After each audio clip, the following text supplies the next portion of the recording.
Hey everyone, welcome to Beyond 50 Skin. Today is Self-Care Sunday. I had an entire routine planned for you guys. I jumped out of the shower, had it all set up and ready to go, and then I took a look at my skin and scrapped it all. So I am going to be talking to you today about exfoliating. So like I was saying, I had a whole routine planned this morning. I was going to show you some new products that I had found, but I completely scrapped it because I realized once I looked in the mirror after my shower, my skin was really dry and tight. It was flaky, it was dull. I had a little breakout that was kind of still bothering me over here on my right cheek. And I was like, no, I really need to share this with my audience. So I decided to explain to you why I totally changed my routine. I taped my routine really quickly and then I kind of took some notes. So I might be looking down at my notes a little bit. Like I said, this is a little bit more impromptu than I usually do. So every morning, even if I'm just washing my face, kind of doing my normal routine, I try to do an analysis of my skin. I really take a look at it, what's going on, what's working, what's not working. So once I finished my skin analysis, I realized I really wanted to share with you my exfoliating routine and why it's so important to kind of do a quick check-in on your skin every day to see how it's doing. So the signs that my skin was showing that it needed exfoliation was that it was dull, it was dry, it was flaking, it just didn't have that luminosity that usually does in the morning. And so I realized I needed to stop what I was doing and think about, well, what kind of exfoliation, am I going to do this morning? What's really going on? And I decided, well, I'm going to sit back and take some notes and share that process with you.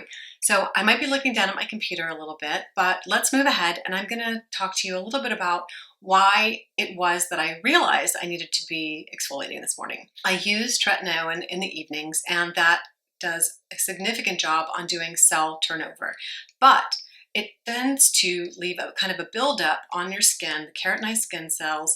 They turn over and turn over and turn over, and they kind of get sort of stacked, and they don't slough off as fast as sometimes I might want them to. And they start making my skin look a little bit dull and less vibrant. And when that happens, I know that I need to do sort of a chemical exfoliating boost. So how do you choose a chemical exfoliator? What are they? And how do you know which one you need? So there's two types of chemical exfoliators. There's enzymes and acids. And then the other type of exfoliation, of course, is physical exfoliation. I tend not to use physical exfoliation except just my usual manual, like my washcloth is my physical exfoliation. I find that an additional physical exfoliant, whether it's in the morning routine or the evening routine, is just really too much for me. So I tend to stick with chemical exfoliants, and there's a gradation of chemical exfoliants. So we're going to talk about that today. And I'm going to start with the more intense chemical exfoliants and work my way down to the milder ones. I want to explain why you would need an exfoliator. What's the purpose? So number one, you might have some hyperpigmentation. They can help lift the top layers of your skin, kind of slough off those keratinized skin cells and whisk away some of that hyperpigmentation.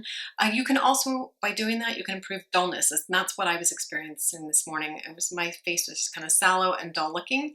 Also, if you're having an acne flare, which why I was having some acne on my right cheek, it can help with an acne flare. And then the more intense, deep, smaller acids, like glycolic acid, can help penetrate and just stimulate cell rejuvenation and turnover. So that's kind of the purpose. But you also have to think, like I did this morning, do a little skin analysis. What's been going on with my skin? What have I done the previous day or even the previous week? So do a little skin analysis. What is the condition of my skin?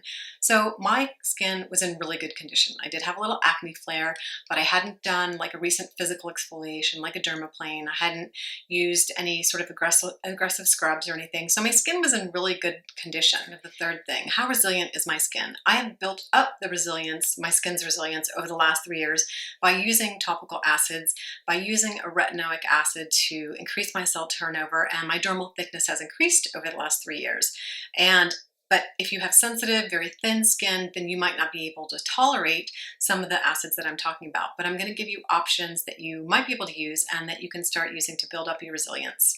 So let's jump into what I use today. As you can see in the video, I'm using the Ordinary's AHA 30%, BHA 2%. This is an extremely strong chemical exfoliant. So this is the first category of exfoliants I'm going to talk about, the combination AHA, BHA acids.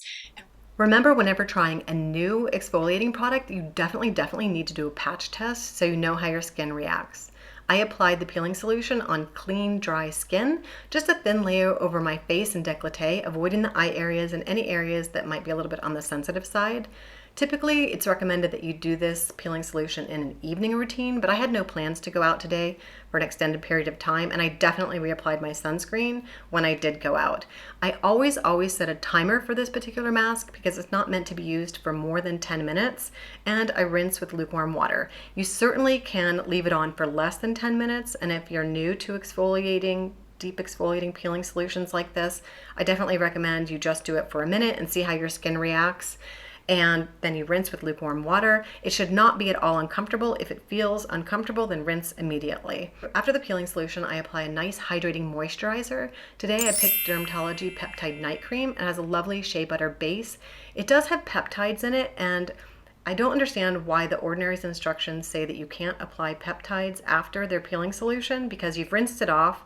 There's nothing left on your skin, but maybe they assume that peptides are going to be too irritating, but peptides tend to be quite moisturizing, so I'm a little bit confused about that recommendation, but it hasn't bothered me to use a formulation with peptides after this peeling mask.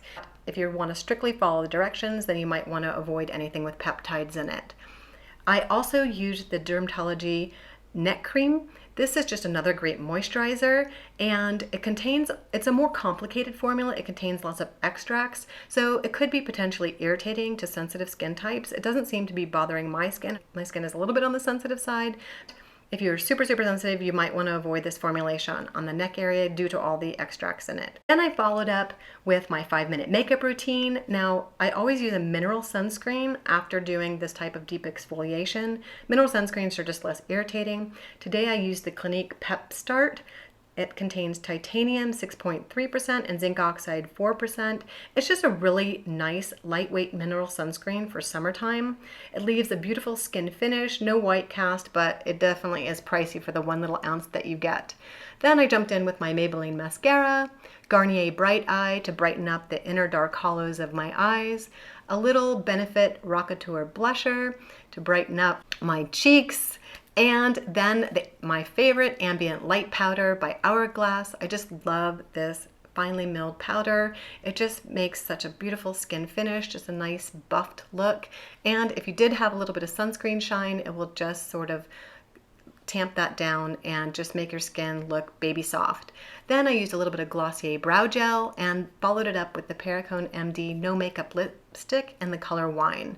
It's just amazing to me how beautifully makeup sits after a deep exfoliating treatment like this. It just makes your skin so baby soft and everything just goes on so nicely. So let's continue our discussion on exfoliating and the various options and how to best choose one for your skin. So when you're using combination AHA, BHA formula, you're kind of tackling the skin issues on two different fronts. So it's a really great, powerful combination if your skin can tolerate it. So the Ordinary's formulation has glycolic, lactic, tartaric, salicylic, and a really interesting ingredient called the Tasmanian pepperberry. So let's talk first about glycolic acid. That is a very strong AHA acid that gets really deep into your skin and can really stimulate cell turnover. Lactic acid is a little bit less intense, and this molecule is a little bit larger than the glycolic. It doesn't go as deep, and it tends to be more hydrating, and oftentimes, depending on the percent in the formulation, percent in the formula can be more of like a moisturizing and a humectant ingredient. And tartaric acid, I'm actually not all that familiar with.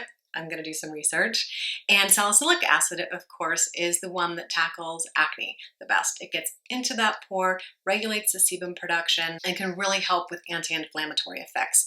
But one of the call-out ingredients is the Tasmanian pepperberry. And I had heard about this before, but it's it's an antioxidant, it's soothing, it reduces inflammation, and it's a humectant and moisture. And this formula also has tons of humectants and moisturizers. But don't let that fool you. This is still an extremely powerful product. It's the one that's all over TikTok and people are misusing it. So do a patch test, use it as directed, and make sure that your skin can tolerate it. Another combination formula that I think is a little bit less intense than this, and I haven't tried it myself, is the Good Molecules Overnight Exfoliating Treatment as glycolic, lactic, and salicylic. So if you're looking for something similar to this, but that was a little bit less intense, then that's one that you might want to check out. Also, Dermaco has a 30% AHA, BHA, glycolic, lactic, mandelic, and salicylic acid, along with green tea, chamomile, and aloe. So I haven't tried the Dermaco's formula either, but it seems very similar to this, and with the addition of mandelic acid. Mandelic acid is from bitter almond, and the main difference is the mandelic acid molecule is much bigger, so it's much more gentle on the skin than the glycolic acid.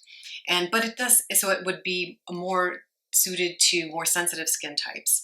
So that is in the Dermaco blend, which is not in the Ordinary's blend. Okay, aside from the Good Molecules, which is the 10% combination that I talked about, I also would be remiss not to talk about Lotion P50. And Lotion P50 is actually a different formulation. It doesn't have glycolic. It has gluconolactone, which is a polyhydroxy acid, and you might have heard about them being talked as the new generation AHAs. They're a little bit more gentle. They're also similar to that is the lactobionic acid, which is also less irritating. So Lotion P50, not to be confused with Lotion P50 1970 that has the phenol. The one that I picked up is just the regular P50 formulation. Also extremely powerful exfoliant. If your skin is not conditioned to chemical exfoliants, then you'd want to patch test this and go slow. And this is a leave-on formula, so that's also another consideration. If you are not interested in having an acid left on your face, then this probably wouldn't be for you. But you can work your way up to this. I have found this to be very tolerable after starting with lower strength acids and working my way up. So before I move on down the line to the larger AHA molecules, I wanted to tell you about two formulas that I found when I was just trying and starting out glycolic acid that I found fairly tolerable. One was the Josh Rosebrook Daily Acid Toner. It was really gentle form of glycolic acid. The glycolic is lower on the ingredient deck, and I used that last spring and I found it actually very tolerable and quite hydrating. And kind of an entry-level glycolic acid toner.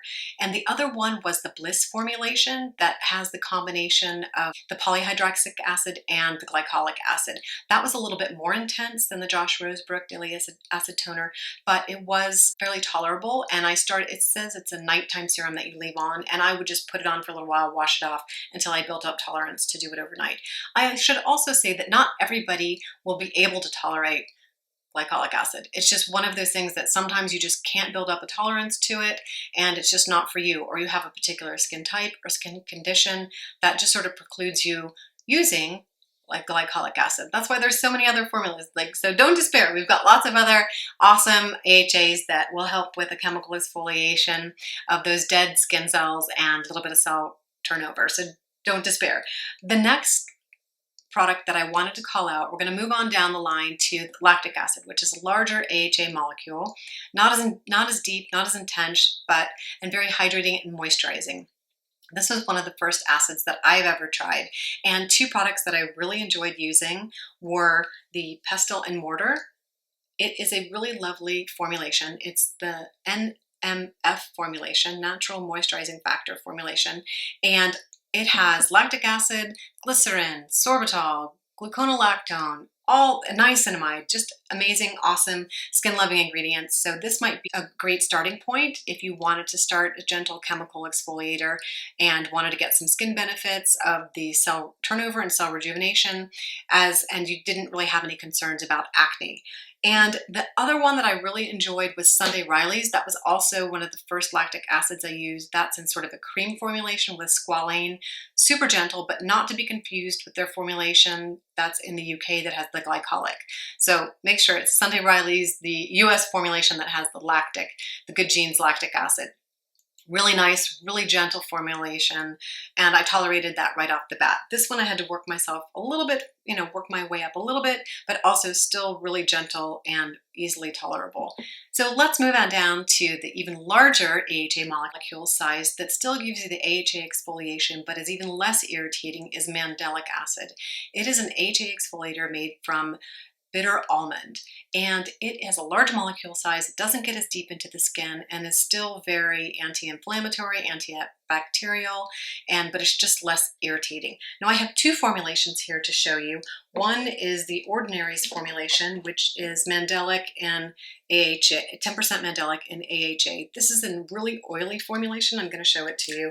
And if I had acne, even though it's antibacterial and recommended as an acne formulation for gentle exfoliation, that is a pretty oily formulation. I'm not sure if you can see it, but I can't imagine too many acne-prone skin types enjoying that. If you had dry skin, this would be a great entry-level AHA, and I think it'd be really comfortable on the skin, and you get some nice exfoliation from the mandelic acid in there. One I can recommend for oily-prone skin, or even combination skin that you might tolerate a little bit better, is the Wish Trends Mandelic 5% Skin Prep Water. This is like a water-based formulation, it sinks right in, and I think most people would probably prefer this formulation unless you had super, super dry skin. That kind of wraps up the discussion of alpha hydroxy acids, from the most intense glycolic to the least intense mandelic, and also gluconolactone, the polyhydroxy acid, and lactobionic acid, the less irritating polyhydroxy acids. They're kind of new kids on the block. So a lot of times these acids come in blends, so you really have to read your ingredient deck.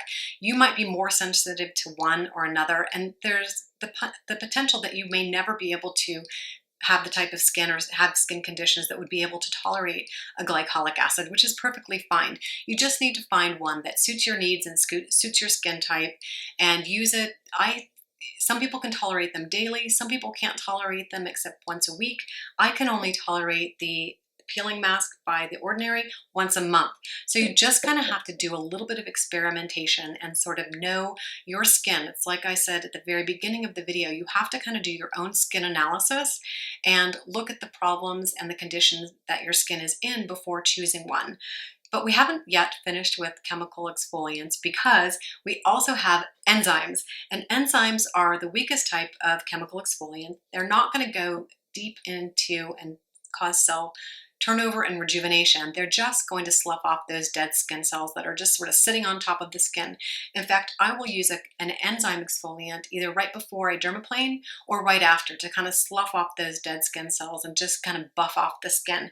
Two that I've used, and one that I've shown many times on my channel, is the Dermatology Pumpkin Enzyme Mask. And they're fruit enzymes that are used to, like I said, do the exfoliating process. And this is a new one that I tried. It leaves my skin a little bit too tight and uncomfortable, which is the Herbivore Brightening Mask. This is papaya and pineapple, and the Dermatology one just leaves my skin a little bit more hydrated and smooth and silky afterward. Those are the only two exfoliating enzyme masks that I've used recently, but typically you'll find enzymes like cherry, papaya, pineapple, pumpkin, and different combinations, and they're usually in a mask formulation.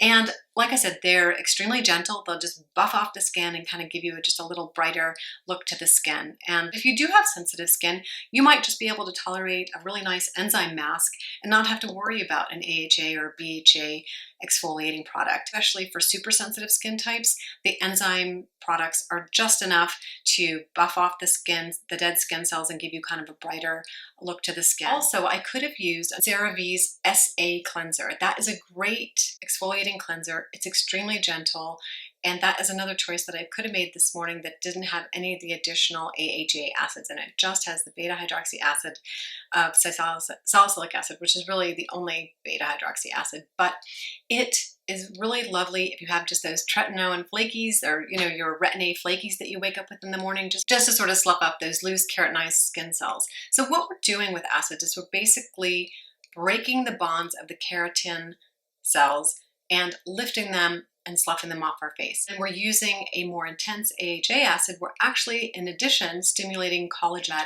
That wraps up my discussion today about exfoliation. I'm really glad that I kind of jumped topics and decided to explain to you why I decided to switch to an exfoliating skincare routine, kind of on the spur of the moment. It's really important that we kind of watch our skin, check in with our skin, and kind of do what it's asking us to do. Today, I was definitely in need of some exfoliation, and I hadn't had sort of a deep exfoliation treatment for about a month, so that kind of makes sense. And so I'm really glad I jumped on my particular exfoliating treatment, monthly exfoliating treatment of choice. But it's really important for you to know your skin type and your skin condition before choosing an exfoliation product, because you may or may not be able to tolerate what someone else may be able to tolerate. And sometimes you just have to work up to a particular type of exfoliation product and start low and go slow, as they say. Don't just jump into a glycolic acid if you've never tried it before. And always make sure if you're using a new exfoliant or any real product that could cause irritation, that you're doing a patch test. It's really important to know if your skin is going to be irritated by the product that you're using, instead of getting all the way into it, getting an inflammation response, and kind of doing the opposite of what you expected. Now, you could tell that my skin didn't react to this exfoliating peel that I used this morning by getting red, hot, irritated, itchy at all. I've conditioned my skin to the point where I can tolerate this, and it actually reduced my redness and increased the glow that I needed to kind of exfoliate those dead skin cells that were just hanging around for a month or so, and just really needed a good deep exfoliation. And I also got some benefit from the acne flare that I've had in this sort of cheek zone. I get a lot of acne pop-ups in my mid-cheek zone now that I'm in my menopausal years. So it's really important, like I said, to pay attention to your skin, to choose products that are appropriate for your skin type and your skin condition. And if you have any questions on exfoliating products that might be beneficial for your particular skin type and skin condition, leave a comment down below. I'm happy to help you explore that. Or you can jump on over to my shop list site. I have all different kinds of recommendations for skin types and skin conditions and products that would be appropriate. I also have a few protocols in there. You can just browse around, check out products that I'm using and liking and recommending on my shop list site. So that's kind of new for me. So yeah, go ahead and check that out.